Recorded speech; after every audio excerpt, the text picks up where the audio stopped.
দুনিয়া বড় স্বার্থপর, দুনিয়া কাউরে জায়গা দেয় না, দুনিয়া কাউরে জায়গা দেয়। এত মজবুত পাইলিং করে যেই বিল্ডিং বানাইলাম, দুনিয়া তারে থাকতে দেয় না। যা বেটা যা, যা তুই লাথি দিয়া বাইক যা, কবরে যা, কবরে যা। দুনিয়া কাউরে থাকতে দেয় না।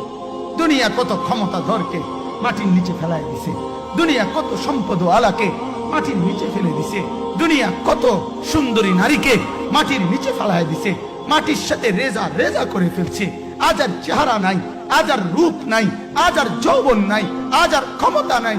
এমন বাদশা ছিল পৃথিবীতে যার হাতের আঙ্গুলের ইশারায় মানুষের গর্দান উড়াইয়া দিত, যার হাতের ইশারায় উঠতো মানুষ, বসতো মানুষ। আজ বাদশারা নাই, আজ সম্পদওয়ালারা নাই, আজ মালওয়ালারা নাই। দুনিয়া কাউরে থাকতে দেয় না, কাউরে না দোস্ত, কাউরে দেয় না। দুনিয়া দাদারে আমার থাকতে দেয় নাই। আমার দাদারে আমি দেখছি, আজ আমার দাদা নাই। আমার নানারে আমি দেখছি, আমার নানা নাই। আমার দাদিরে আমি দেখছি, আমার দাদি নাই। আমার নানিরে আমি দেখছি, আমার নানি নাই। আমার বাবারে আমি দেখছি, 14 লক্ষ টাকা বাবার পেনশনের আমি সব ডাক্তারের পিছনে খরচ করে ফেলছি, বাড়ির ফসলের জমি বিক্রি করে ফেলছি। আমার বাপ যেন না মরে বারবার বারে হসপিটালে নিছি, কিন্তু দুনিয়া আমার বাপকে থাকতে দেয় না।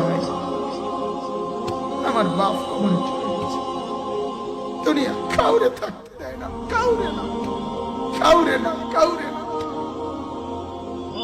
কাউরে না। আমার বাপ দুনিয়া কাউরে থাকতে দেয় না। তুমি থাকবা না, তুমি থাকবা না। দুনিয়ার ধোকায় পড়ো না বাপ, দুনিয়ার ধোকায় পড়ো না।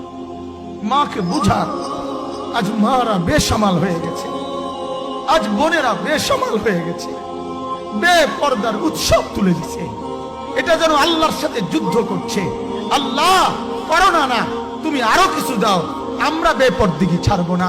যুবক ছেলেগুলো যেন বলতেছে, আল্লাহ তুমি করোনা দেওয়ার চাই দাও, অশ্লীল ছবি দেখা, ফেসবুকে নর্তকী দেখা আমরা ছাড়বো না। দেখি তুমি কি করতে পারো, তুমি যা করার করো।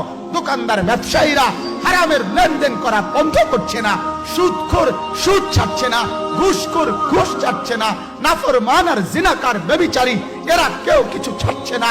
বেহায়ার বেপর্দা নারী তার অশ্লীলতার বেহায়াপনা ছাড়ছে না।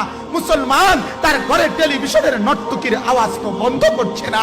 হায় করোনা কিভাবে যাবে, আযাব কিভাবে যাবে বলেন, বলেন, বলেন আপনারা।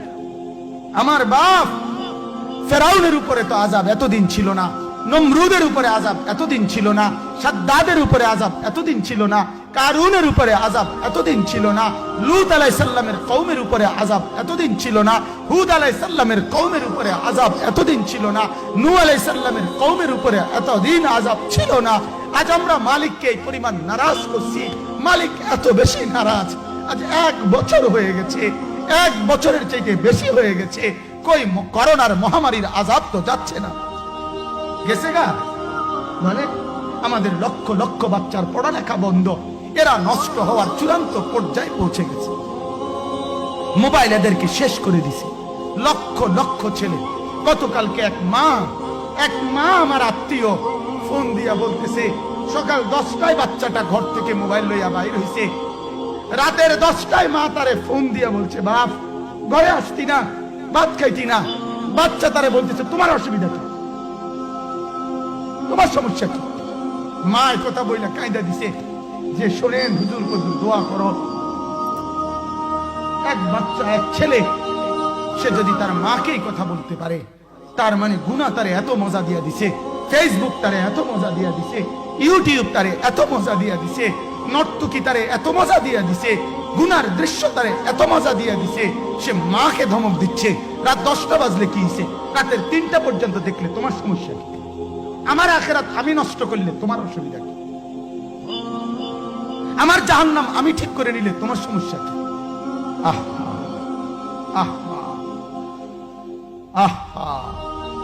আল্লাহ আমাদেরকে মাফ করে দেয়।